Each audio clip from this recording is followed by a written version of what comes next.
Good morning, everybody out there. What a beautiful, beautiful day it is. Well, it is here in the UK. It is here at Cranfield, Grenville Turner Studios. Welcome back. We have an absolute corking event for you today, hosted by Adam, but he wants me to be here in the studio apparently to snipe and pick holes in the argument, which I don't think I'm going to be able to because I violently agree with everything we're going to be talking about. So without further ado, Adam, welcome virtually into the studio. How are you doing?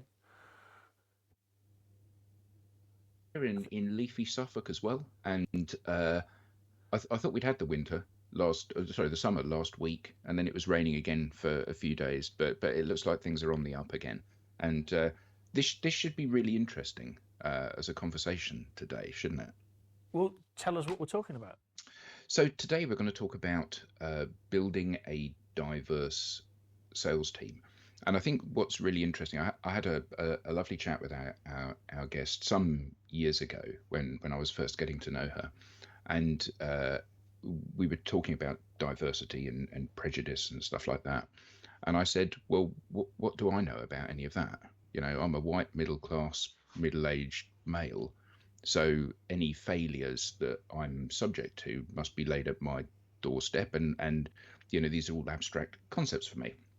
Anyway, Chloe gave me a hug and said, "Don't be silly. You know, you're a great champion." And you know, Chloe is really the living embodiment of building a diverse team for outperformance within sales.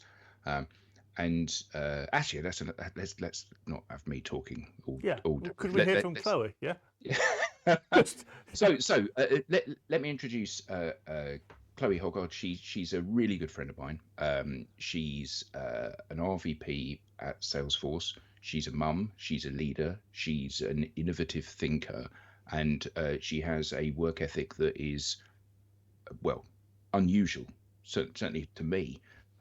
Phenomenally hard worker and committed, but also really incredible at thinking outside the box. So let's bring her on. Good morning, Tim, and morning Andy. Thank you so much for inviting me to join you today. Yeah, it's glorious here in North Yorkshire. The sun shines on the righteous, some might say, so I'm glad that you've also got the sunshine. Well, you've already stunned everybody on Sales TV and around LinkedIn, Chloe, because you know you've been set up as one of Adam's few friends. So, you know, only friend. Yeah. And you hugged him once.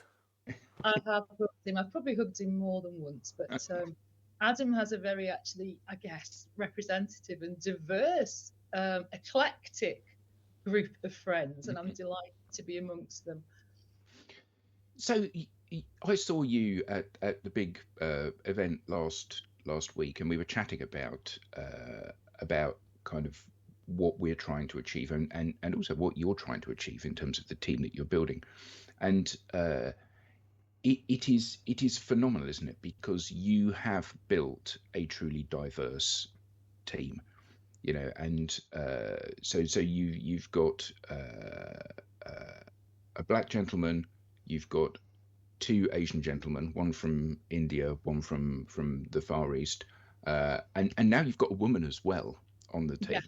And it, you know, I think it's I mean, why is that important? Let me not put words in your mouth. Why is it important that we have diversity in teams, and what is the business outcome from doing so? Yeah, sure. My team is very diverse and very representative, and I think my personal focus has always been actually beyond the lens of gender. And I think for people who do follow me on LinkedIn, they'll know that I often do write and talk about neurodiversity. But I guess why is it important to have a diverse team? I mean, the increase in innovation and learning, I think, is exponential. So one of the most commonly cited benefits of diversity in the workplace is that it can increase opportunities for learning, I guess, while also enhancing everyone's capacity for innovation and creativity. Quite simply, people who come from diverse backgrounds and different backgrounds will have unique perspectives and ways of thinking, I guess, allowing them to unlock new ideas that a more homogenous team might simply not stumble upon, especially as diverse team members bounce their ideas off one another. My team are a particularly lively bunch, and I know certainly in team call and team chat on WhatsApp, they're always throwing in ideas, innovative responses, ways to engage with customers, ways to approach problems. But I guess exposure to new ideas and experiences can help broaden the whole team's capacity for creative thought, and sharing knowledge and experience can also improve skill sets across the whole organisation. I think as team members come together towards a common goal, a North Star, and seek to truly lift and empower each other, everyone's capacity for meaningful contribution can improve further. Yeah, I mean that's beautiful, poetic answer. I can't help thinking though that and you know, as I said to you some time ago, what do I know about diversity and prejudice and stuff like that? But one of the things that strikes me as really interesting in your team is that you've obviously invested a lot of time in getting the right fit of people, because there is no whiff of diversity for diversity's sake here. Now I'm working with multiple people here. They are all ultra high performers. So how do you balance that? Because you know there must be, you know, there's an advantage to having diverse people in a team. There's an advantage to having high performers in a team, and you know clearly you want both high performers and diversity, but there must be kind of like a seesaw going on here. So how have you built a team like this? I think in terms of hiring and recruitment, I guess, as she said, as a middle class white bloke, if you were to look deep into your network, or if you were to advertise to hire, there is a probability that potentially more candidates would be surfaced up, perhaps more like yourself. I think if you're a female, if you're a black female, the reality is your network may contain more black and brown people, so your reach is broader. But I think it's hiring really to create culture, not hiring for cultural fit, which I think are two quite different things. I think, you know, diversity does make it easier to attract and retain top talent, because I think on entry in an organisation, if we think about generic process for hire and, you know, ultimately in a sales role, potentially a panel, when we step into the room and we don't see anybody that looks like us or represents us, it actually makes it harder to raise your game and do better in that scenario. So when we're able to present a more representative workforce, we will attract people from more diverse backgrounds. Yeah, but I know that you work at an organization that is very diverse and embraces diversity, but equally you've worked at organizations where that's not actually the case so much.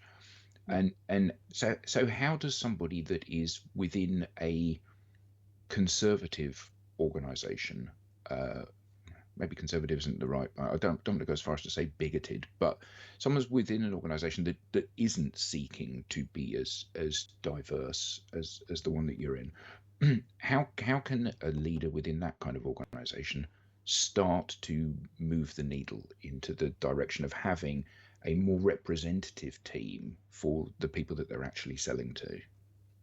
So I think for me, it's quite easy. When I look up my organisation, I have the most fabulous country leader and CEO in Zora Balrumi.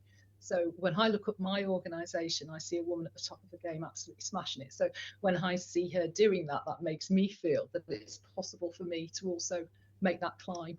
I think as leaders, we have to be accountable for the diversity and representation within our organisation. And I think when leaders make it matters more to others. Personally, it's more than a pet passion. I actually did step up and launch and lead a diversity network within my organisation, where we're constantly having conversations. Some of those are a little bit more uncomfortable, give people a bit of a squeaky bum, but you know, We've dipped into conversations around code switching. We've done neurodiversity. We will support our LGBTQ+I colleagues. Actually, we're speaking with the partner organisation on Friday this week, Accenture, and we're exploring the menopause and the impact of the ageing population of women within the workforce. So I think when it matters to your leadership, it starts to matter to you. And is so it's really interesting to hear you say that. You know, I have a wife a similar age as me, so you know I understand a little bit about the menopause and the effect that has. But one of the things that I do sometimes see is, and not at Salesforce, but I do see at some organizations, is that there are some good intentions, you know, the road to hell being paved with good intentions and all that, but actually often it's just paying lip service to these things. You know, well, we're going to have, and I think maybe the best example of this is there's that famous photograph of the Commission for Equality for Women in Saudi Arabia, which was a group of 20 blokes sitting around a table, and it's like, so how do we ensure that this is actually a positive move in all of these different areas, rather than just us a box ticking exercise? Because still, you know, so many of the teams that I interact with are people that look just like me. Yeah, so I think one of the things I've learned, I guess, around the importance of true belonging in helping white males in particular come to better understand how and why diversity matters, is that true belonging does occur when team members have, I guess, mutually deep connections with each other. You know, they don't feel that need to code switch or conform to socially constructed expectation, which actually does negatively impact every demographic. You know, encouraging team members to reflect on the socialization and beliefs tied to their identity, allowing the interrogation, I guess, of belief structures based on experience of exclusion can help foster greater empathy. So the introduction of skip levels, you know, with senior leadership, creating the opportunity to reverse mentor, whether that be based on faith, culture, identity. I think, truthfully, when we get to see and know each other as people, human first, you know, it creates a golden opportunity really for us all. And I think ultimately sponsorship, you know, not allyship. You know, you've got to be an accomplice in making a difference, you know, so don't outsource potentially the responsibility for improving workplace culture and its hiring practices, let's say, to, you know, the most senior female leader or black person you have in your business. Actually, if each and every leader takes accountability, you know, it's everybody's challenge. It's not a problem for me to fix, it's a problem for us all to fix. I think it's really interesting. So, you know, Adam, before we started, said just hang around on the sofa, Andy, and pick holes in this, and I can't. But I'm going to ask you a couple of questions, Chloe. Firstly, I always look at diversity and inclusivity and think we've got it slightly wrong. And I think what you're saying is completely right in terms of you've looked to create a culture of inclusivity and then you've gone diverse. And I think we get all of that wrong. I mean, I know it's a kind of the way it kind of comes out is sort of diversity and inclusivity, but I think what's brilliant is you have actually done the inclusivity bit first and created that culture. I want to know how you've done that, and then I'm going to ask you another question. So it's because you mentioned about humanity, and then that obviously talks about a little bit about what we talked about last week, which is AI. So question number one is how have you gone about creating inclusivity, and what are the impacts of psychological safety? Because clearly you've got that as well. Yeah, sure. So I guess for me there are kind of three aspects to this, and there's sort of three P's, and I think one of the P's is what's professional, what's private, and also what's personal. I think I'm quite an open book and I have a very open door. So I think when people within the organisation see a leader sharing some of the reasons, some of their whys, and some of their experience, it creates a kind of a domino effect, that other people feel brave enough to actually share some of their insight. And it's interesting, we were talking about the Royal Mail group earlier, and I think it's almost like that last mile scenario. If we take it simply to just the journey to work for all of our colleagues, based on their background, can be very, very different. Not only their route to work, the environment they are leaving to enter the workplace, but also the load they carry. So for me, as a woman leader, it's no secret I have quite a big cost centre. My husband and I have managed to raise 5 sons. They're my priority and my focus. Being 52, I can of course remember interviewing and being terrified that I might be asked, did I have a family, did I have children? Also considering, did I look like I might be about to produce a child and therefore impact my ability to be in the workplace and become a cost. We've seen a lot of progress. We've seen so much progress, not only in the workplace, but in society as a whole. But there is so much more work to be done. And I think if we consider parent caregivers and what's actually happening in their world, and how we can actually truly create an environment where they are able to fully participate, not only in their role, but perhaps to dip in to more social aspects of the workplace culture as well. I think lockdown was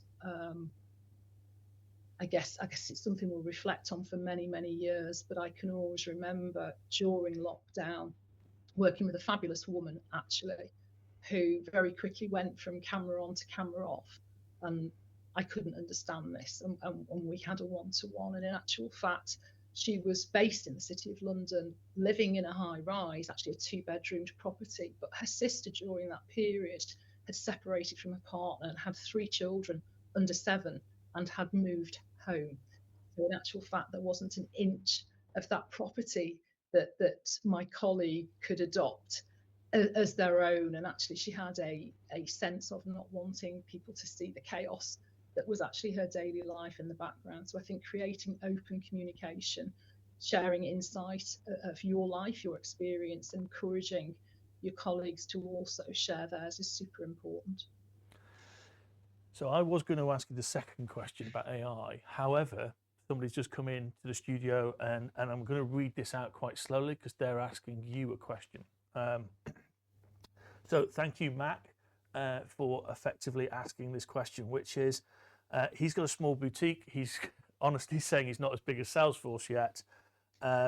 Women, gender, diversity, experienced retired leaders, and young graduates.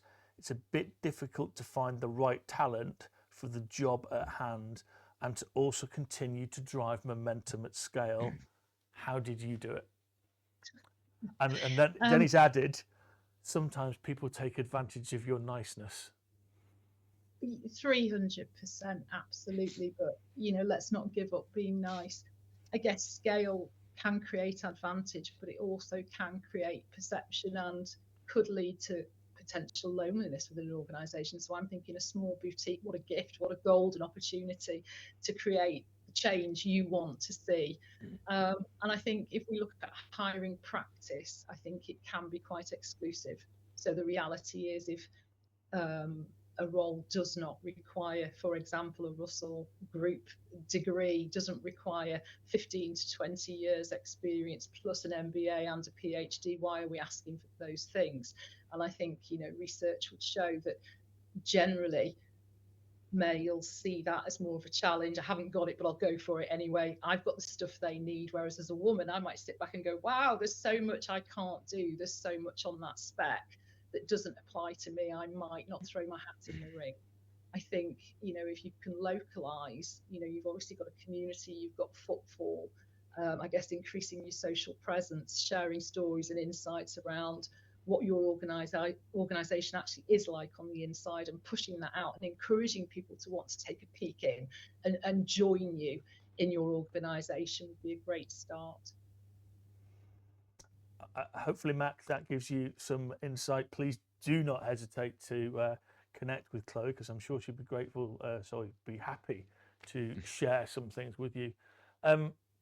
I'm going to tell a 2-second story. So when I used to work for EMC, we went to see Avon and the IT leader at Avon, and we walked in and we effectively took 5 men at the various different levels of our organisation, and there wasn't a single man on the IT side from Avon. And the CIO said, "What's wrong with this picture?" And there was a huge amount wrong with it. And so I guess what's really interesting is 10, 15 years ago, Chloe, we completely didn't represent our customer base in the IT world. And you're talking about hiring people, you're talking about, looking like a very diverse team, because you actually want to be humans and you want to connect onto the humans that are in your customers. How important is that for you as a team in this world? And you work clearly for one of the best technology companies in the world. How important is that with this kind of growing concept that we don't need salespeople anymore because it's all going to be replaced by tech? Yeah, I think if it's all going to be replaced by tech and we no longer need salespeople, I may well be retired by then.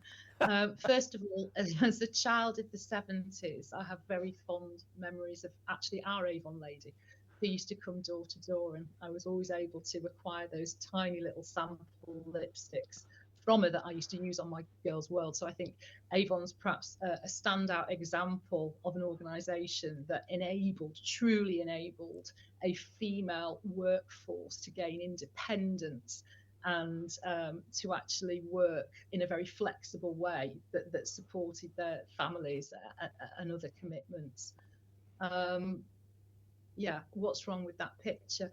I think customer feedback and customer insight. I think most organisations over the last 10 to 15 years will have received feedback from partners, suppliers that essentially, we're not showing up perhaps as well as we could do in terms of representation. And I think that's always powerful, because I guess when a lack of representation could potentially hurt your bottom line, I think organisations will step up and actually start to try and fix that challenge.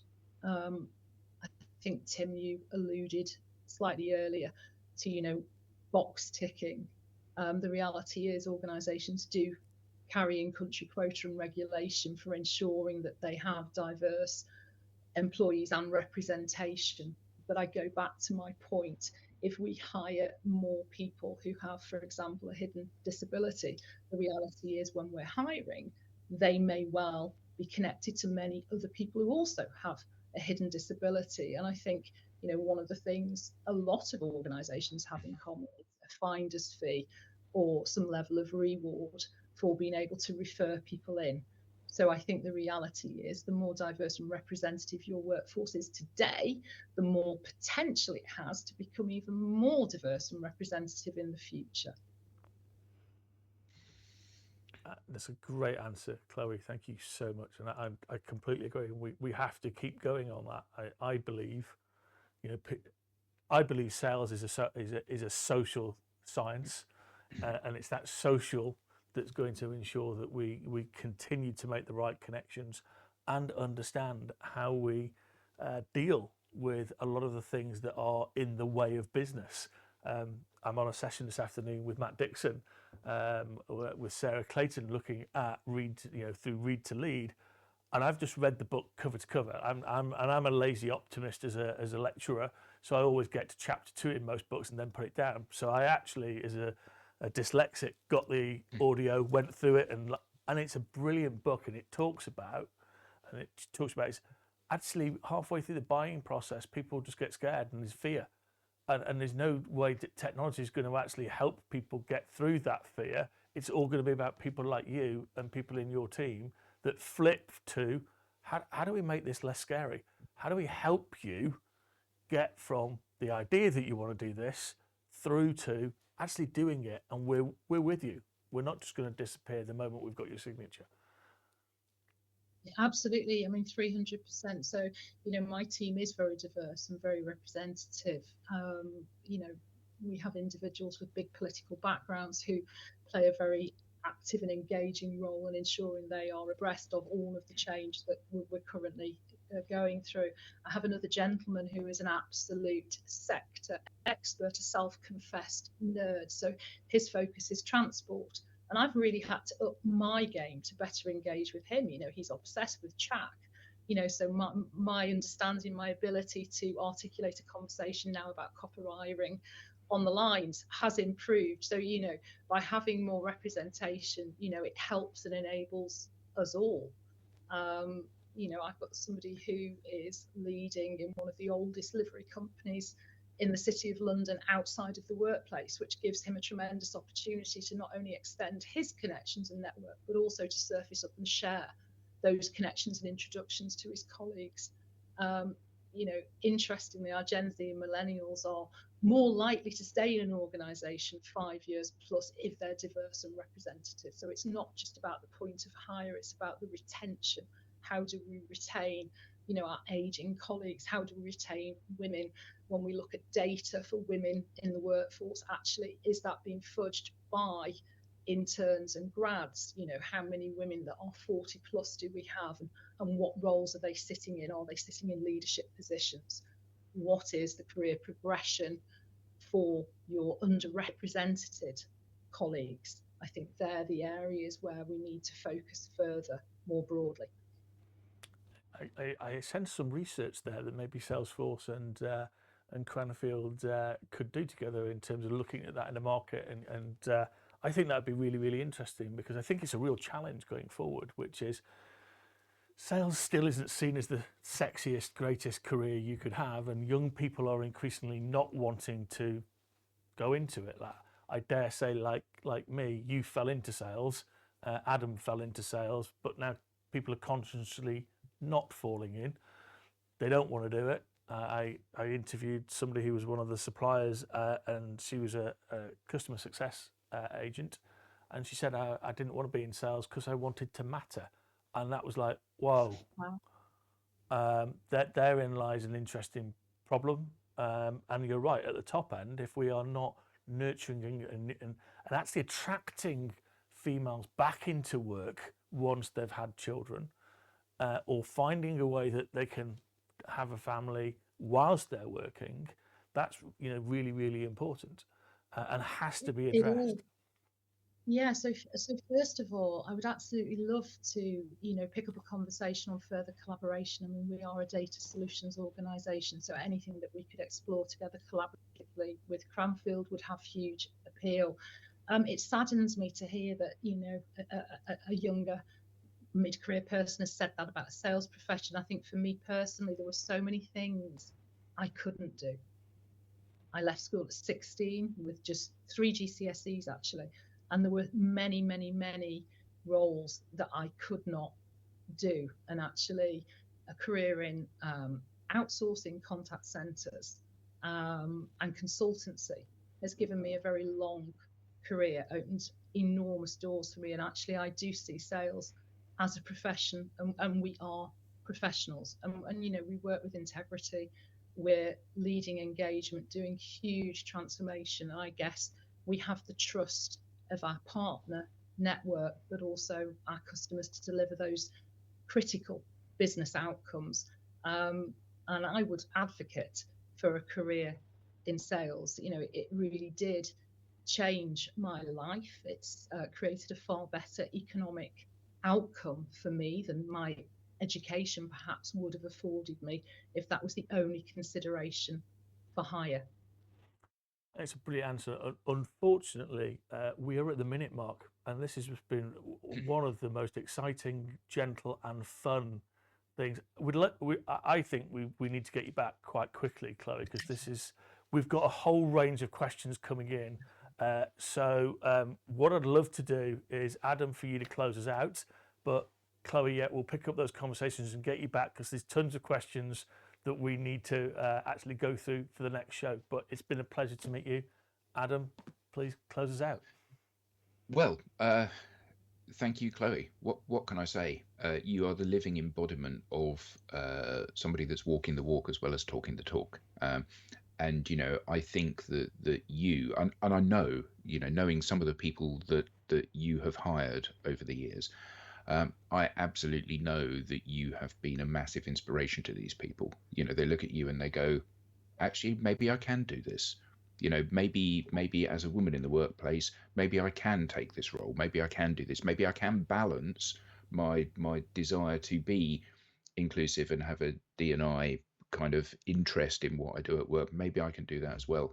So I'm sure everyone that's watched has loved this and has been inspired as well.